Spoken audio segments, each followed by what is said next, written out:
Good morning students. जैसा कि हम लोग बिलियन चैप्टर का अध्ययन कर रहे थे, बिलियन चैप्टर के आज में हम लोग हिमांक का अवनमन अध्ययन करेंगे। हिमांक का अवनमन जानने से पूर्व सबसे पहले आपको हिमांक जानना जरूरी होगा। हिमांक क्या होता है? हिमांक क्या होता है? किसी द्रव का वह ताप, किसी द्रव का वह ताप जिस पर उसका वाष्प दाब उस द्रव की ठोस अवस्था के वाष्प दाब के बराबर होती है। हिमांक में से होना है कि जैसे कोई द्रव पदार्थ यदि है तो वह किस ताप पर ठोस अवस्था में प्रारंभ हो जाता है, उसी को क्या कहते हैं? हिमांक कहते हैं।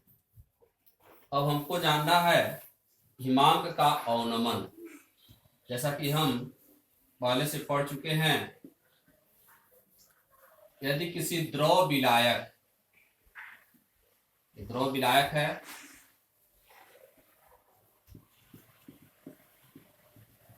इसमें अवाष्पशील पदार्थ घोला जाए,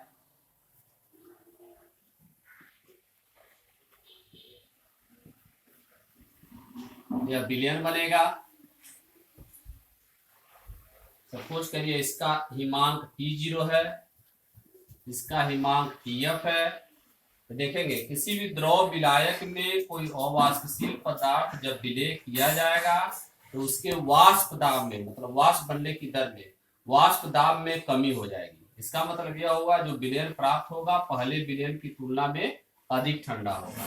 वाष्प दाब में कमी होगी। जब वाष्प दाब में कमी होगी, इस विलयन का जो हिमांक होगा वो भी कम हो जाएगा। विलयन ठंडा होगा तो उसको हम ठोस अवस्था में बदलने के लिए क्या होगा, इसकी तुलना में जल्दी ठंडा हो जाएगा। जैसे मान लीजिए कि यदि आपके घर में फ्रिज होगा, आप देखेंगे दो तरह का पानी लीजिए, एक साधारण नल का पानी लीजिए और एक ठंडा, एकदम खूब ठंडा पानी लीजिए।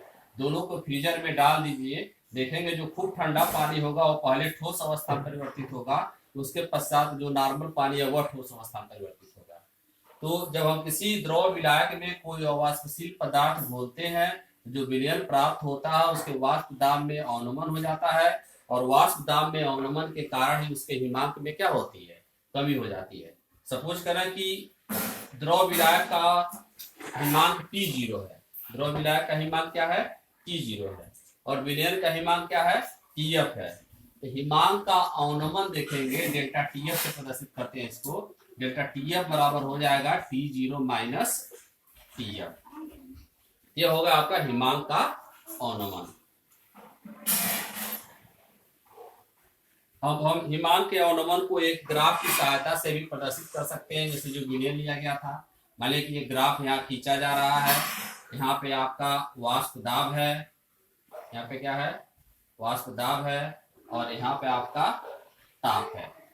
सपोज करें कि यह विलायक का ग्राफ है, ये विलायक है, वाष्प दाब और उसके विभिन्न ताप पर उसका वाष्प दाब लिया गया है, और यह विलयन का लिया गया है। क्या देखेंगे, यहाँ पे है चीजें, विलायक का वाष्प दाब सपोज करें P0 है, इसका ताप क्या है, हिमांक क्या है, T0 है, और यह विलयन का है। मान लीजिए यह देखेंगे, विलयन का हिमांक ताप देखेंगे TF हो, और विलयन का जो वाष्प दाब है, मान लीजिए कि वाष्प दाब है या PS हो, देखेंगे P0 माइनस जो PS होगा या इसके समानुपाती होगा T0 माइनस TF के। T0 माइनस क्या होगा? TF के। मतलब हिमांक का अवनमन या T0 माइनस TF क्या हो गया? हिमांक का अवनमन। हिमांक का अवनमन भी क्या होगा? विलयन का अणुसंख्य गुणधर्म होगा। अब हमको जानना है हिमांक का अवनमन, हिमांक का अवनमन और मोललता में संबंध। हिमांक का अवनमन और मोललता में संबंध। जैसा कि जानते हैं हिमांक के अवनमन को हम डेल्टा TF से प्रदर्शित करते हैं। हिमांक का अवनमन जो होता है विलयन की मोललता स्मॉल m के क्या होती है, समानुपाती होती है। मतलब हिमांक का अवनमन विलयन की मोललता m के समानुपाती होती है। हम इसको लिख सकते हैं या डेल्टा टी एफ बराबर के एफ इंटू एम, यह लिख सकते हैं। जहाँ पे के एफ क्या है, यहाँ के एफ बराबर है मोलल अवनमन स्थिरांक। यह क्या है, मोलल अवनमन स्थिरांक है। के एफ का मात्रा क्या हो जाएगा, के एफ का मात्रा देखेंगे, के एफ बराबर हो जाएगा यहाँ पे के एफ बराबर delta T F by small M. ये होगा डेल्टा टी एफ मतलब इसका ताप का मात्रक आप ले सकते हैं डिग्री सेंटीग्रेड, और यह मोलर तो इसका मात्रक हो जाएगा डिग्री सेंटीग्रेड मोलर इनवर्स। यदि केल्विन में ले रहे हैं तो इसका मात्रक हो जाएगा केल्विन और मोलर इनवर्स।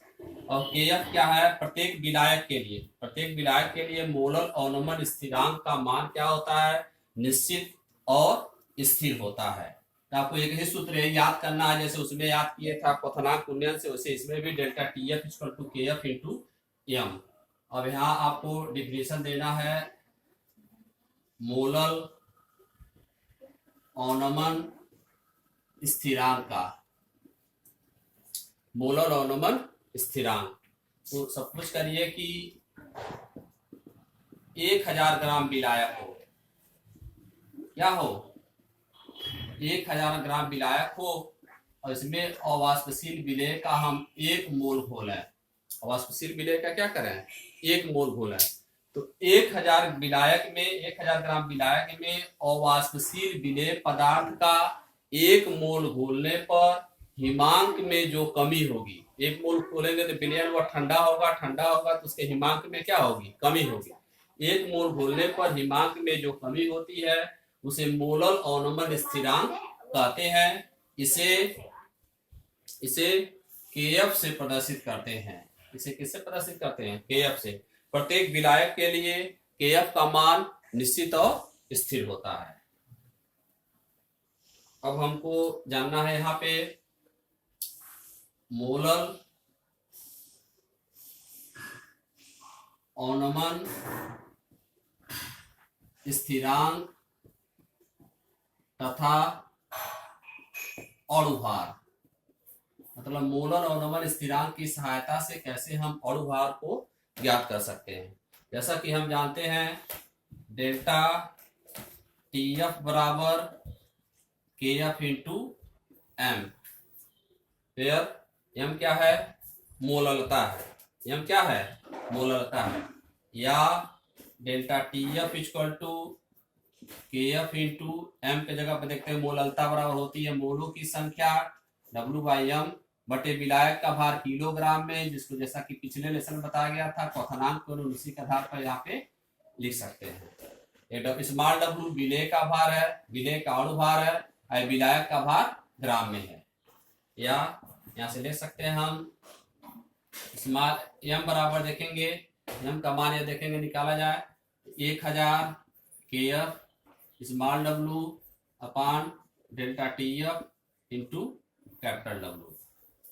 इस सूत्र की सहायता से हम यम का मान ज्ञात कर सकते हैं। ये हो गया मोलर अवनमन स्थिरांक तथा अणुभार। तो इसके आधार पर आप देखेंगे इन सब चीजों में हिमांक के अवनमन में बहुत सारे न्यूमेरिकल क्वेश्चन आपके बुक में दिए गए हैं। मैं यहाँ पे एक नोट्स में भी एक न्यूमेरिकल क्वेश्चन लगाया हूँ। उस न्यूमेरिकल क्वेश्चन को आप देखकर सरल करने का प्रयास करेंगे और बुक का भी न्यूमेरिकल क्वेश्चन करने का प्रयास करेंगे। अब हमको विलयन का अणुसंख्य गुण में जानना है चौथा अणुसंख्य गुण परासरण। इसमें आपको सबसे पहले परासरण तथा परासरण दाब के बारे में पढ़ना पड़ेगा। ऑस्मोसिस एंड ऑस्मोटिक प्रेशर, इसमें आपको पढ़ना पड़ेगा। इसमें सबसे पहले हमें जानना पड़ेगा अर्ध पारगम्य झिल्लियां, इंग्लिश में से बोलते हैं सेमी परमिएबल मेम्ब्रेन।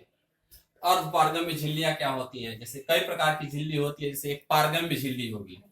पारगम्य झिल्ली वह होगी, जैसे मान लिया कि हम 2 बिलियन है, इसकी सांता दूसरी है, इसकी सांता दूसरी है, यदि हम दोनों को पृथक करें तो दोनों को और एक दूसरे तरफ जा सके, इसको हम पारगम्य झिल्ली कहते हैं। एक झिल्ली ऐसी होती है कि यदि हम इस झिल्ली से 2 बिलियनों को पृथक करें तो उनके अणु क्या होंगे, एक पार से दूसरी पार नहीं जा पाएंगे। और एक झिल्ली ऐसी होती है जिसके हम उसको पृथक करें तो एक के अणु दूसरे की ओर से क्या कर सकते हैं, पार जा सकते हैं। तो अर्धपारगम्य झिल्लियां क्या होती है? जैसे मान लिया कि यदि हम एक तरफ यहाँ लें बिलियन, एक तरफ क्या लें बिलियन, तो बिलियन में क्या होंगे आपके विलेय होंगे, विलायक होंगे, और एक तरफ लें हम शुद्ध विलायक, शुद्ध क्या लें विलायक, और यह आपकी है अर्धपारगम्य झिल्ली। यह क्या है आपकी अर्धपारगम्य झिल्ली। तो देखिए क्या होती है, वे झिल्लियां जो अपने से होकर केवल विलायक के अणुओं को, किन अणुओं को, विलायक के अणुओं के विलयन की ओर जाने देती है। मतलब इधर से केवल विलायक के अणु जा सकते हैं, इधर से विलेय के अणु नहीं जा सकते हैं।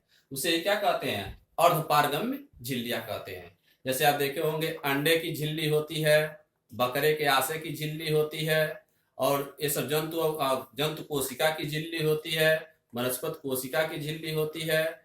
तो इसमें अर्धपारगम्य झिल्लियां में कॉपर फेरोसाइनाइड एक पूर्णतः कृत्रिम अर्धपारगम्य झिल्ली है। तो आज के क्लास में इतना ही। इसके आगे पराशरण से ही संबंधित आपको नेक्स्ट लेक्चर में बताया जाएगा। धन्यवाद।